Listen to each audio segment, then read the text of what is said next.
Was your hair tight? When I wake up in the morning, my bed has says 4 a.m. Like, was your hair tight? Tryna go out tonight. I think I need my balance. It's always a kinky conversation. A kinky conversation. But I got that magic.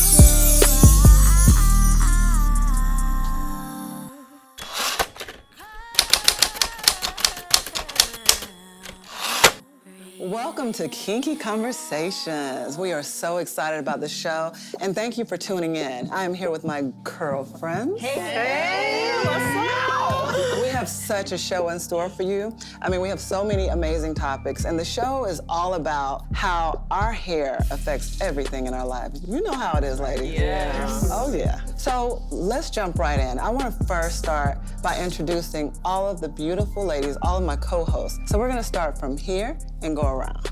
So introduce yourself, young lady. Hey, y'all. Hey, Shayla Love. All right, Miss Love. At Love Shayla Love on all social media. Hello, everyone. My name is Kuumba at Grand Tressa on Instagram. And I am Kira Zitney on Facebook, Instagram, and all other social networks. Hi, I'm Dominique, and you can find me at Ms. Jasper on Instagram and actually anywhere. And we're gonna bring it back to me. I'm Drexina Nelson. The Drexina. Oh, I am the Drexina Nelson. Okay. But I am Drexina Nelson, and you can follow me anywhere at Drexina Nelson. We're gonna just jump into the conversation. Today, we wanna really talk about, like, our stories, because I know for me, I started with a relaxer at 4 years old. I learned that beauty was straight. Beauty was all straight. I mean, so I've worn straight hair, straight weave, straight everything. Right. Since I was 4 years old. I remember one time we put a relaxer, all the back came out. But Oh my God. Oh. Yeah, everybody reaction. No, you was like, oh my God. Y'all kept doing it? I mean, at the time, we didn't have the silk outs and the silk presses. Luckily, in the time, I was living in Dallas, and at the time, all the kids there were shaving the back of their hair, so I fit in. It worked. I mean, honestly, it worked right. Even down to the friends that I attract. Now, the people, the women that come up to me, they might, oh, I love your hair, whatever. When you have the wigs or the weaves that I've worn for so long, it's just different. It's a different approach. It's a more shallow approach. Well, I was pretty dramatic. Like, I wore like 32 inches of hair, and it was 6 bundles. You know, so it wasn't like, Dang. Oh, girl, yeah. Yeah, that's a lot. No, it was not.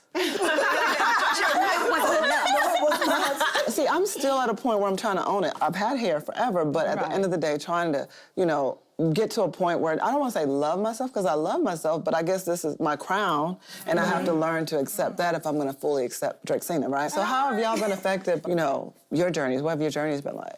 I'm originally from Cleveland, Ohio. Oh, really? And very small elementary school. Everybody was black. You know what I mean? My hair was very long and very thick. And so beauty was pain. It was like, oh my God, can I not have beauty just to not, you know, get my hair done? Even what we associate with, you know, good hair. And I'm thinking like, well, I guess good hair must be long hair. And so for so long, I was afraid to cut my hair because I was thinking like, oh no, I wanna have good hair. I would get people ask me like all the time, like, well, what are you mixed with? And I would go to my mom and I'm like, well, what are we mixed with? Girl, you black. And I'm like, well, they keep telling me, you know what I mean? It wasn't until 2007 that I was like, I'm sick of this perm and relax and all that. And so I went natural and product junkie, like all the way. Yeah. Like I was YouTubing and there weren't a lot of resources. Yeah. You know, I feel like it was just like Shea Moisture and like one other. Actually, Carol's daughter, like, you know what I mean?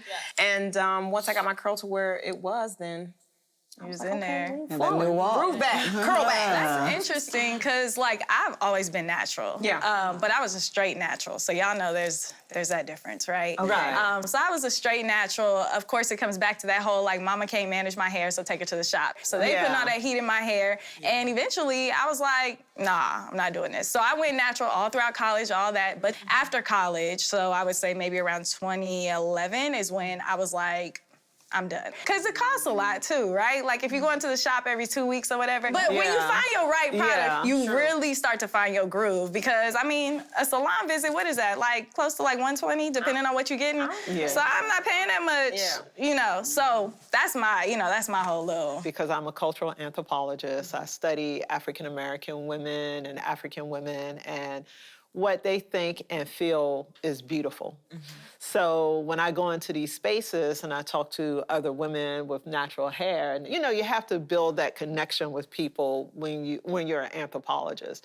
And it makes it easier for me to navigate between these spaces. Even when I talk to women who have, you know, relaxed hair or straightened hair, it's like they accept me more and they open up more, you know, with my natural hair. When I had my relaxer, I loved my relaxer. The only, I'm gonna be real about it. But when I was over at the AUC, the Atlanta University Center, there was,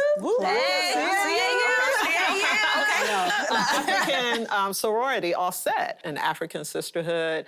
And, you know, I was like, well, when I joined this organization, I'm not giving up my perm. Because everyone had natural hair. And then they was like, you don't have to give up your perm. I was like, well, I'm just letting you know. Because I'm keeping my perm and my weave. But getting to know them, I started to learn about health choices, how we were eating was damaging our bodies, and about how putting relaxers in your hair really isn't healthy for you. So when I decided to go natural and change my diet, most of the pushback I got wasn't because I had natural hair, but was because I wasn't eating pork or beef. So that's the issue that I got. And then it would tack on as an afterthought, you ain't eating pork and your hair look like that? So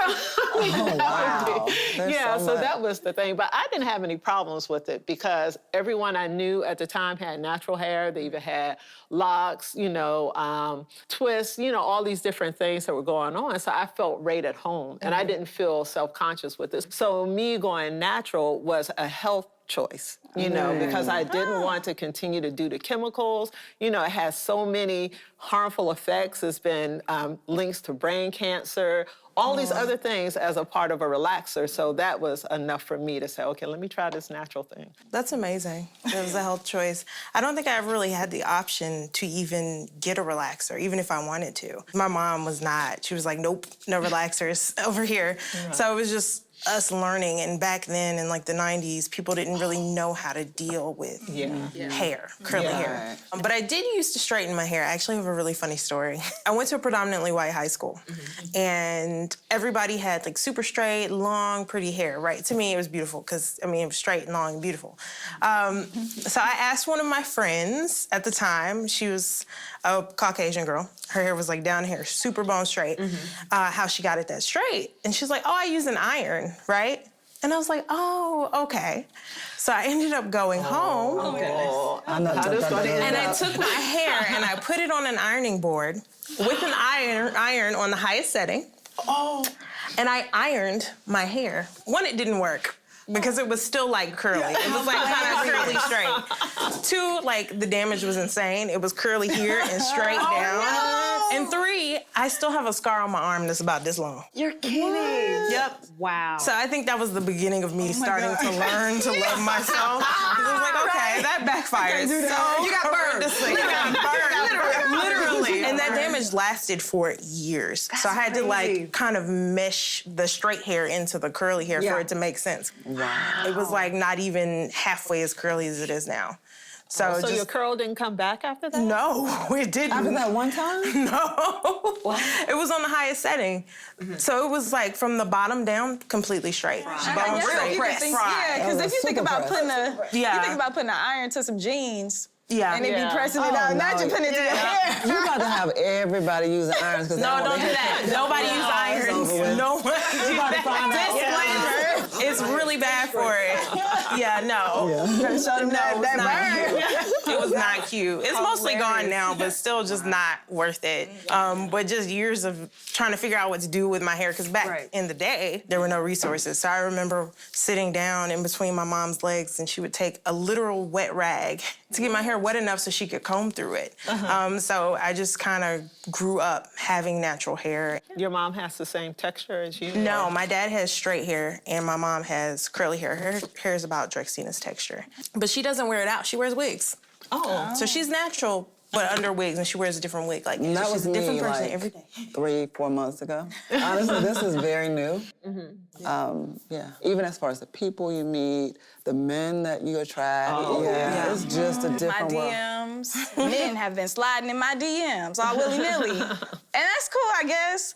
But when you coming at me like, assalamu alaikum, and my queen sister, for and I real. just told you like yesterday about someone sliding, I was like, he's speaking gibberish. Like, he was like, I'm not Muslim, but like, you kind of sound Muslim. Like, he was going so hard, and I'm just Made like, up a language. hilarious. It was like tongues on another level. Like, that's what I've been getting, especially like from the attention from men, like just thinking that I'm some, I mean, don't get me wrong, I am a queen. You are. We are queens. Right, but like you can talk to me like I'm talking, like we having this conversation here, right? Like you don't have to assume that because I have natural hair that you have to be like on some, I don't know, I don't even know what you call that. What do you call Comes that? that. Yeah, Like, crunchy and I don't know granola, if that's y'all- another one. I'm a photographer, and in the beauty business, it can be a little different because although it's a movement, honestly, when it comes to mainstream, it's not fully embraced. Yeah. So Atlanta, of course, is a little more progressive. I mean, than most cities. But like you're from Alabama, like we're saying, I was born in Albany, Georgia. For me, my hair would still be like, girl, why you got your hair nappy? Like, what is that? I feel like from the 70s, there was like black power, you Yeah, know, and all the big that. part. Yeah, And then something about what happened in the 80s, 90s, where it was like, no, girl, it's pressed. straight. Right. We straight, we ain't going left, right, we straight. Because you know, like the Afro with Angela Davis has always been seen as something very revolutionary. So, you know, when you go to a small town, especially, you know, when it has a different demographic, it can be threatening to some people. They're associated with that. Or it's like a character, right? Because I've seen that too. Like it's Wakanda forever. You know what I mean? So it's like, it's like you have to put that with something to justify what that looks like in entertainment or wherever it might be in like creative spaces, right? And to me, I'm like, but this is my everyday life. Like I'm not in Wakanda. I mean, I know. right? So like I'm in Atlanta, Georgia. You know, living my best life, right? In my natural life, right? Like so, yeah, that's something that I've noticed too. It's tied to a character. If you're on the runway and you got big hair, it's like, what statement are you making? As opposed to just like, I'm here wearing this fabulous dress, right? But it's like, there's something that comes along with it. Well, I think really for is. Black women, it's always been not just hair. It's been so deeply rooted into our identity, how we're sexualized, how we're, you know, stereotyped. It's just more than, oh, it's just hair. I mean, you still have dreads being banned, you know, from certain workplaces, or, you know, just, you know, That's people being ridiculous. searched like in sort of a predatory way when they have like certain like styles that are really big. So it's never just hair. they think you got a switchblade in your afro. It's crazy. It's a lot. I mean, this show, we're gonna really, really dive into some serious issues within our community. And hopefully we'll come out smelling like flowers. You know, smelling like flowers. Of course, That's darling. right. We have to impact the community, and it's time to make a change, you know? Absolutely. Yeah. So thank you again for watching, and we are so happy for you to be a part of our curl community and to be our curl friends. Hello. Yes, curl friends. So follow us all at Kinky Conversations. I'm Drexina Nelson. You can follow me at Drexina Nelson. I'm Shayla Love at Love Shayla Love on all social media. I am Kuumba Waithe, and you can follow me at Grand Tressa. I'm Kira Zitney, and you can follow me at Kira Zitney on Facebook, Instagram, and Twitter. I am Dominique Jasper at Ms. Jasper on all social media platforms. Leave comments. You can slide in our DM. Telling us what you think about the show, or just talking to us. I mean, we're looking for girlfriends, like I said. Or www.kinkyconvos.com. Thank you for watching, and stay kinky. For more kinky conversations, log on now to www.kinkyconvos.com or on Instagram at Kinky Conversations. Interested in being on the show or showcasing your natural hair products? Use hashtag Kinky Conversations or hashtag Curlfriends.